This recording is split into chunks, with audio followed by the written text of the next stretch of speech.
Welcome back on the AM show. Now, the first matter we're chopping up on our board has to do with, yes, that ambulance issue, Dr. Kasialato forcing the AG, Godfred Yabuadame, Richard Jakpa, and everything in there. There have been more twists and turns. We're bringing you the latest information on that in respect of that call for a televised, court process and everything. Joining us in the studio, we have Kweku Asante. He's on our legal desk. Sweetie Abochi is also here, looking all gayish. But let me also acknowledge joining us, looking all gayish. We're gay. I know she didn't attend We're gay. Like Norwich FC in the UK. Jose. We also have joining the conversation a crucial part of this bit, Ansan Sari. Now, he is a former director of the Ghana School of Law. Mr. Ansan Sari, and he joins the conversation. Good morning, sir. Good morning, my brother. It's really good having you. But just to situate the conversation, we're going to come into the studio briefly before I come to you, sir. So please, with your permission, just hold for me. Okay. All right. Kweku, so you've been on this beat. Yeah. I know it's been pretty interesting. I see some of your quick reports here and there. What's the latest you can report on this saga? Well, two things. Yesterday was quite a busy day and twists and turns, like you said at the top. Two things happened yesterday. First, the minority leader, Dr. Kasialato forcing through his lawyers, writing to the Chief Justice, requesting for a live telecast. They are relying on the precedent that the AG himself set in getting the Chief Justice to allow cameras in the Supreme Court and in the High Court over the LGBTQ cases. Right. You read that letter from the Attorney General. It says because of the heightened public interest in that case, he wants the cameras to be allowed. Which is exactly what they're calling for. And it was on the same basis that the Chief Justice allowed that in the circular to journalists allowing us the coverage. They also cite the high interest, public interest in those cases, for which reason they believe that the cameras must be allowed. The minority leader relies on same and has written to the Chief Justice requesting that. He says this will be in the interest of transparency and accountability in this particular case. So that's the first big one. But just even before we thought everything could not get much bigger and twisting in this case, Richard Jakpa files a new application in court, praying the trial court to actually acquit him and discharge him. In fact, it says they are requesting for two. First, striking out the charges and accordingly terminating the proceedings against the third accused person, or alternatively, a stay of the proceedings before the court against the third accused applicant. And the basis of that is the leaked tape. The leaked tape that has been in the public domain, again, has now found its way into the court. We know that Richard Jakpa made those accusations in open court and now has filed that application through his lawyer, Stadio Sori, asking for the court to strike out the charges. They say that Jakpa has had several meetings and it appears Jakpa may have some more evidence than what the NDC put out on Tuesday.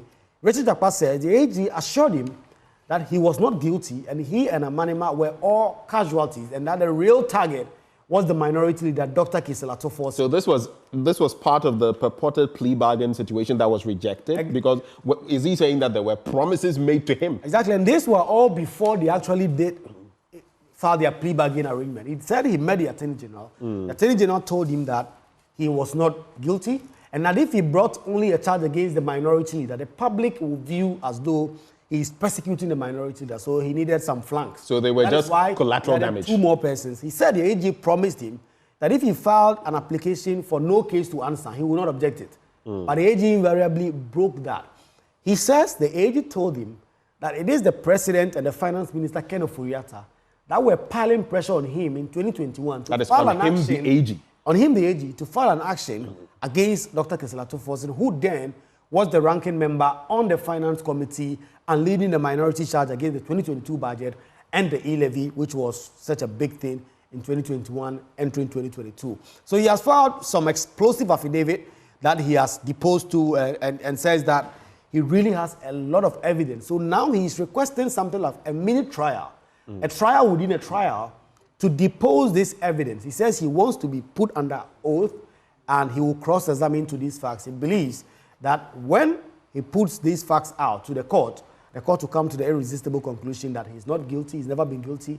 It is just the AG trying to push him in the middle of this. So he's asking the judge in this case, Justice Ifeasewa Saribotri, a Court of Appeal judge sitting with additional responsibilities, to strike out the charges against him, or alternatively, put on hold everything against him, because the AG himself, by representations he made to him, was that he was not guilty, was rather under the pressure of the president and the finance minister then, Ken Ofori-Atta, to just file some charges against Ato Forsen in the wake of all those. That is if we are to take the word of Richard Jakpa for it. But there's also this bit about even the admissibility of the kind of evidence he may have. Do we know anything about that? I mean, we know that naturally there are some circumstances that may not allow for you to use certain pieces of evidence in court. Yes, the Supreme Court has on several occasions pronounced on admissibility of secretly recorded tape, and the Raphael Kubaji case is such a big thing on this score. And so he has all this evidence.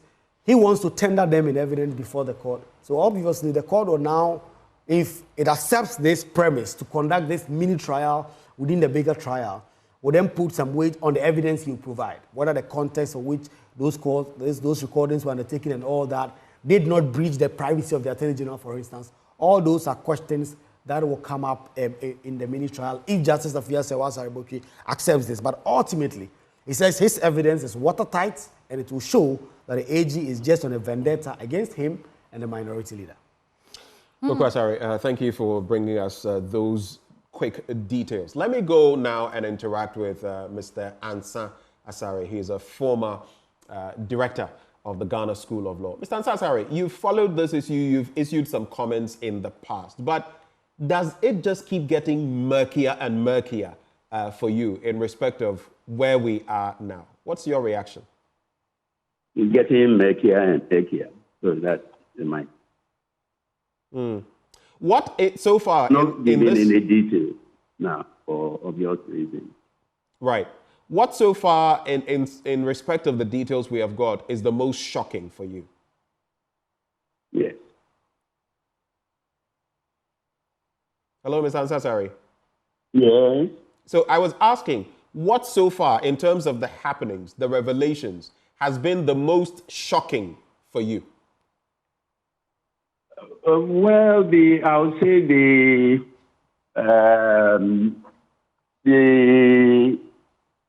presence of the Honorable Attorney General in the private residence of a sitting justice of the Supreme Court. I mean, it's unethical, very, very unethical, and if it is not handled very well, it can cause lots and lots of ripples. It's a very disgraceful and shameful development. And I can only wish that the government will do the needful. But the Attorney General accepting an invitation to meet an accused person in the corridors of somebody's private home is something that ought not to have happened. And if it has happened, he must accept the blame. But the buck stops on the president's desk. Are you then expecting the president to dismiss the Attorney General? You've spoken about his resignation, but are you expecting the president to interdict him or relieve him of his position or whatever? But under Article 296 of the Constitution, the president is legally, he has an implied power to discipline erring ministers of state.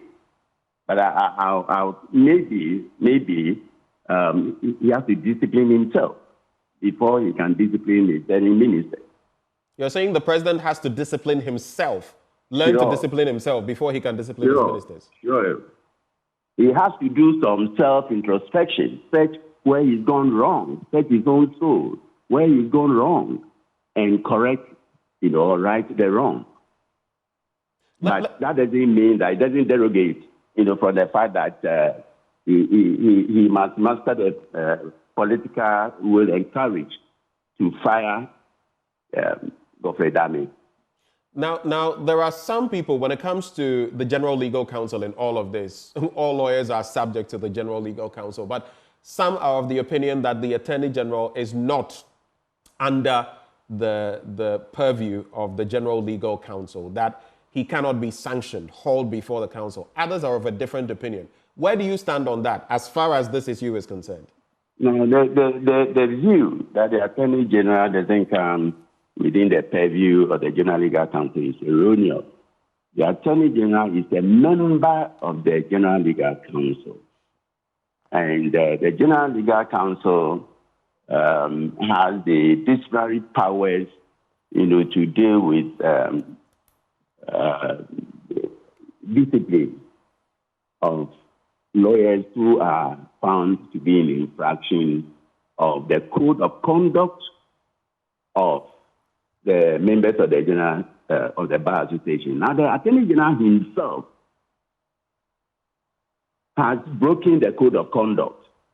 Now, my assessment of the situation is this. Unless the Attorney General is relieved of his position, he will continue to be a member of the General Legal Council. And it is that same council that is being invited and urged to consider applying the rod. Right. That will give the Attorney General, or place him in a very invidious position of being a judge in his own cause. Right. And that is unacceptable. That is an interesting picture you've just painted, because once he is a member of that grouping, how can they even haul him, before the council? But a quick one before my colleague Sweetie Abochi comes in. There's also this issue of Richard Jakpa, what he's saying now about some agreements, gentlemen's agreements, if you like, he had with the Attorney General, right? That, listen, you are not a part of this. He, together with the other accused, you are not a part of this. It is Kasiala Forson we are targeting. But if we just go for this person, and those are the words of Richard Jakpa, it would come across as being, political. So we'll add you on, but at a point in time, you'll put in a petition that you really do not belong here, you've not breached any laws, and we'll let go of you. If this is proven to be true, and Richard Jakpa, insinuates that he has recordings and other information that would prove this, would this make the plight of the Attorney General even worse? Well, my comment is that since I don't have the full facts, I'm unable to make an objective, assessment of the situation. And then secondly, any view I express on that, will be premature if I have the full facts available to me. But that's why I prefaced it with an if. It's conditional. Yes, if proven true. So as a lawyer, I don't go by if. I go by, the facts in front of me. So when we get there, we'll know how, to answer or deal with that particular problem. But having said that, it will make it, murkier and murkier. Now, you see, what we are doing now, if the president had taken, the immediate remedial measure of sacking the Attorney General, we will not, be discussing this matter on air, because we are prejudicing, mind you, the judge, the sitting judge, the trial judge, listens to these commentaries. And, listening to the commentaries, can have some effect. So I would have wished that the Attorney General saved the nation, the whole nation, from this embarrassment by stepping down. That I've said it before, that the president doesn't have the political courage and the moral right to sack him. Therefore, he has to do what is honorable. If he's an honorable Attorney General, the Article 88 places enormous constitutional responsibilities on him. And it is against the backdrop of high moral character and proven integrity. He is now, he's found to be, short of that qualification, high moral character and proven integrity. Now, his integrity is in, tatters. It's been shattered. And the commonsensical thing for him to do is to just leave office and save the nation from this shameful and unacceptable behavior of a sitting Attorney General. Right. That's my frank opinion. And I'll call on the President, His Excellency, if he's listening at all, to sack the Attorney General sooner rather than later. To sack the Attorney General sooner than later. Okay. Yes, sooner rather than later. Otherwise, one day he will regret. The legacy he is going to leave behind come 8 January will be that he was the president who was afraid to apply the rock. I know we have Martin Kpebu on the line, but are there any thoughts for Mr. Ansari? Yeah, Mr. Ansari, I want to find out. I mean, in your practice as a lawyer, is there any sort of precedent for this idea that we can hold a mini trial within the bigger criminal trial? Because the trial is for causing financial loss to the state. Here we have Tadia Sore, lawyers for the accused person, Richard Jakpa, filing an application to strike out the charges against him and asking to be put on oath to present further evidence. That is not really in line with the main case, but with several things that have come up, these allegations of witness tampering and all. Can we have a mini trial within the bigger trial? Is there a precedent for that? Oh, sure. I mean, even if there's no precedent, but there are, there are, many precedents. But even if, assuming without admitting that there were no precedents, I mean, again, as the justice of the case required, it can be done. Now, I remember in the the Republic against Mekankan, I think that there was a mini trial. So if it is desirable that mini trials should be conducted to unravel the truth, it should be done, whether we have president or not. All right, Mr. Ansari, please hold for me. Let me bring in now Martin Kpebu, who's a legal practitioner. Martin, thanks for joining us. Now, in the context of the law, can the court indeed strike out the charges against Richard Jakpa based on the interactions he had with the AG outside the court, which he says, I mean, in that interaction, the AG conceded to his innocence and said he will acquit him eventually. Can the court indeed strike out the charges against him based on this? Okay, yes, sweetie, that is the law. Once sufficient evidence is adduced in the trial, in this case, the mini trial you're talking about, yes, the court has no option but to strike out the charges, or in other words, stop the trial altogether. That is it, the application for stay of proceedings. That's how it's done. This area of the law falls under the law of disclosures. The law of disclosures. So there is a duty on the prosecutor to reveal his own misconduct. But naturally, most people will not do it. So the prosecutor will try to suppress that evidence.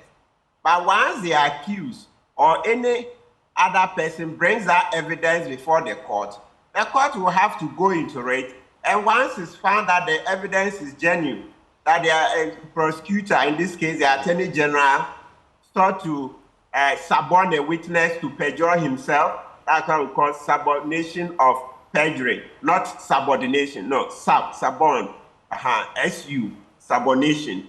So in that case, the judge has to stop. And there are countless cases in England and the US where they've stopped such cases. Yes, so that is the law. Definitely. No other, option. We say it doesn't matter. No, finish. You finish your trail of thoughts.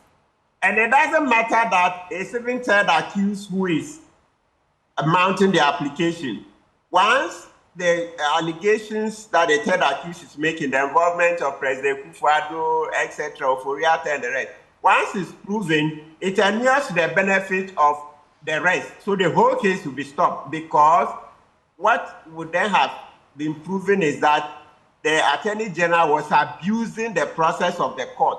In this case, if you've lied about third accused, chances are that you did the same thing in respect of second and third, first and second. So in that case, in order to restore confidence in the judicial system, etc., they'll just stop the whole trial, because you need confidence in the system very much. You need it to keep the system together, because the moment the populace have evidence that the justice system is for the strong. Of course, there are situations where that argument is made, etc.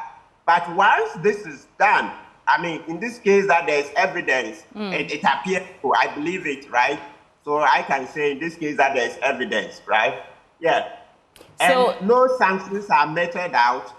It will further entrench the perception that the justice is for the strong, it's for the powerful only. And that's not good at all. So you have to just stop this trial in order to bring up confidence, because the confidence and the trust in the system is weightier than just trying at all costs to convict Atuforsen and the other two. Right. I want some more clarity on that. So if the court actually grants this application and strikes out all charges against Richard Jakpa, does that remove him completely from this case and going forward in this trial?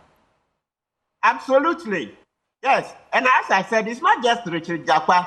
Those matters he's mentioning, if they are proven, if the court is convinced, it will inure to the benefit of the rest. Because Jakpa, the recent application, Jakpa is saying, Attorney General says, Akufo-Addo, President of Ghana, corrupt Akufo-Addo, and Ofori-Atta, corrupt Ofori-Atta, are pressuring him to prosecute. That's one of the things he will be proving. So if he's able to prove but Martin, I just want to draw you back. In making the comments you just made, you said corrupt Akufo-Addo and corrupt Ofori-Atta. Are you referencing Richard Jakpa, or are you using those words on your own? Because can you? I don't know in which breath you are using those words. Just to clarify, and would you like to take them back? I said corrupt Akufo-Addo, corrupt Ofori-Atta. It's clear. I'm referring to Akufo-Addo and Ofori-Atta. No, Akufo-Addo told that corruption is when you bring your family and friends into government. So that one, any day I can prove it in court. His own statements are there. So you don't want to withdraw. You don't want to withdraw. You're calling them. No, there will be no withdrawal. We can go to court. Akufo-Addo, he can meet me in court. He All himself, right. I'll get 1,001 clips from the online. The internet doesn't forget. All right, he says, Martin. look, Ahmad brought family and friends. Okay, Martin. So if these allegations are proven to be true, does that bring the President of the Republic, President Akufo-Addo, and the former finance minister into this trial? If indeed... Absolutely. And that will be the next chapter. So when that is done, based upon it, parliamentarians then can look at, how to initiate steps for this impeachment of the president as well. Yes. Listen, look, it has the potential to go a lot further than we are seeing now. But, it's one day at a time. Let's see what evidence they're able to bring, the tape, because in matters like this, since it has the potential of bringing down even the president, it means that we'll be looking for very clear evidence. And I believe that lawyer Sorry, if you come to the bar, Sorry has a reputation. So before Sorry will sign such a thing, then it tells you that they are holding on to something. They have evidence. Because Sorry, no. You ask lawyers. Right. You can ask lawyers. You see, he doesn't even grant interviews, no? You see, lawyer Sorry, you hardly hear him on air talking like we do, because we think that if we don't come in here to help bring education, millions of our people will be left behind. All right. Sorry is a conservative lawyer. He doesn't even grant interviews. Points made, Martin. Points made. Interesting thoughts, Benjamin. Very interesting thoughts. I'll shoot this to both gentlemen, but I just want to go to Mr. Ansah Asare first. On the bit about a request for the proceedings to be, covered by the press or to be in the public view, this was granted to the AG in the LGBT-related case. What is your take on it? Do you feel this precedent that has been set, which is now being followed through, first off, do you feel this matches that category so that indeed the Chief Justice should grant for it to be held in public view, for the cameras to be there? And do you feel this precedent is the right one we are setting? Mr. Ansah Asare. Well, thank you. First of all, we need to understand that the places of sittings of the superior court, of judicature and the lower court are regulated by the Constitution, the Courts Act, and the High Court Civil Procedure Rules and the District Court Rules. So we take our strength from the law. Whatever the Chief Justice may do with regard to places of sitting are already enshrined in the 1992 Constitution, the Court Act. Now, let me first make this passing remark. Under Article 19, Clause 14 of the 1992 Constitution, and for the benefit of the general public, may I quote the exact word. 1914 provides as follows: except as may be otherwise ordered by the adjudicating authority in the interest of public morality, public safety, or public order. Right. The proceedings of any such adjudicating authority shall be in public. That is what the Constitution says. Right. Now, the Constitution goes on further in Article 136, Clause 4, which provides for the establishment of the Court of Appeal by the Chief Justice.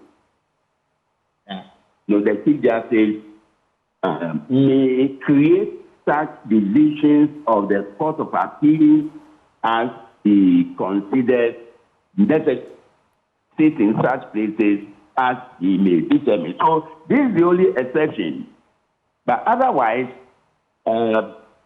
Section 38 of the Court Act, Section 38 Court Act, provides as follows, quote, subject to Clause 4 of Article 6 Constitution, sittings of the Supreme, the Court of Appeal, the High Court, or a regional tribunal be usually held in the places that the Chief Justice may determine. So these are the governing rules. So the sittings shall be in public. But where the Chief Justice considers it to be appropriate or prudent, the Chief Justice may direct the mode and the venue. That is what the law says. Right. Other than that, the High Court rule places everything in the hands of the trial judge. Right. So it is uncertain who, but under the Constitution, it is the Chief Justice. Right. But when the actual trial is going on, then it is the trial judge. Right. Where the trial judge believes that in the interest of public morality or public safety or whatever, the trial judge and then host some conference with the Chief Justice and seek further directives or directions from the Chief Justice. Right. If in the instant situation, Article 14 is kindly requesting the Chief Justice to allow a live telecast, I have nothing wrong with it, but I think that it is becoming or setting a very dangerous precedent in the country. Article 17 of the Constitution frowns upon discrimination, and Article 19, Article 17 has explained what discrimination means. Now, if you telecast LGBT live,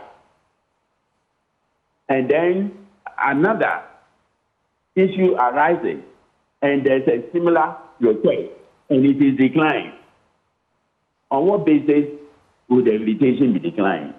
So as far as I'm concerned, if doing one thing will constitute discrimination in future when an identical request is made but cannot be granted, then we cannot do it at all.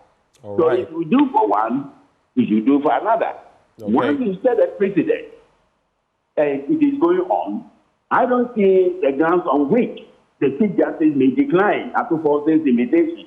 Okay. So for me, it will be more appropriate to use the power, the judicial, the Chief Justice Act heavily, so that it is only in situations where it's not to the interest of the nation, of the state, that trial shall be telecast live. Otherwise, the law is that the venue must always be at a public place. Yeah, right. And the public place in this context is a courtroom. Okay, And Mr. Ansari. if we are going to allow technology to be in the courtroom, then it should be made, it should be placed at the generality or the public. Everyone must be able to enjoy this facility. That's my And position you've gone ahead to answer the next question, which is great. I just have a quick one for you.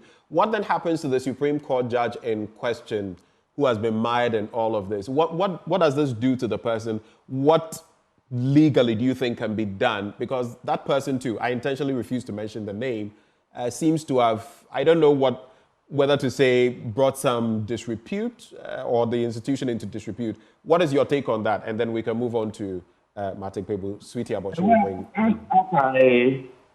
I indicated when I granted you, I think, 4 days ago.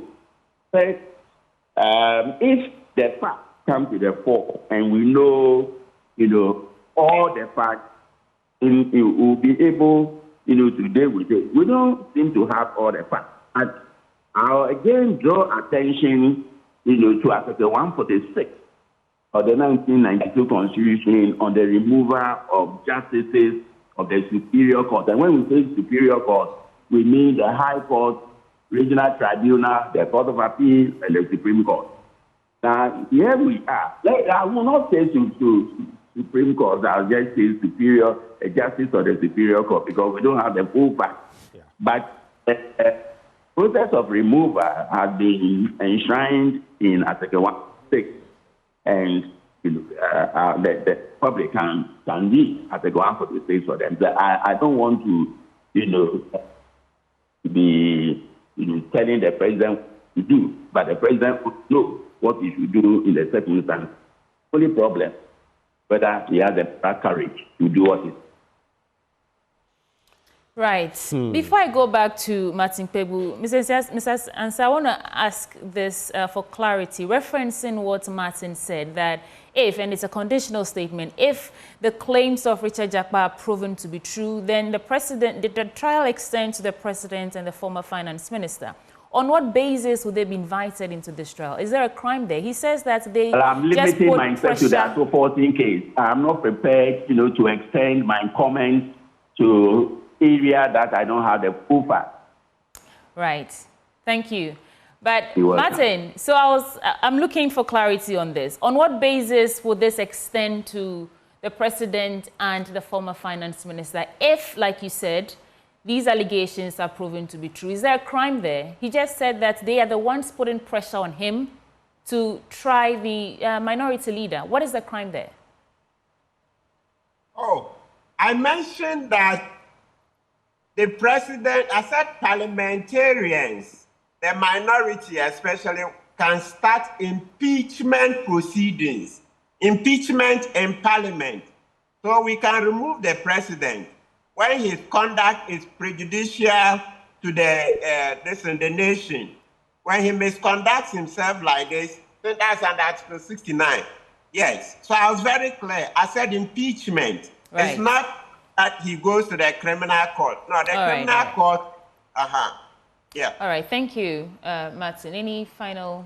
No, so we would just like to say a big thank you to our guests, those who joined us this morning. Mr. Ansari, thank you so much, Mr. Ansari. He's a former director of the Ghana School of Law, and he is a lawyer as well. And we also had Martin Kpebu, also a lawyer, joining the conversation. This conversation, I'm sure, will continue.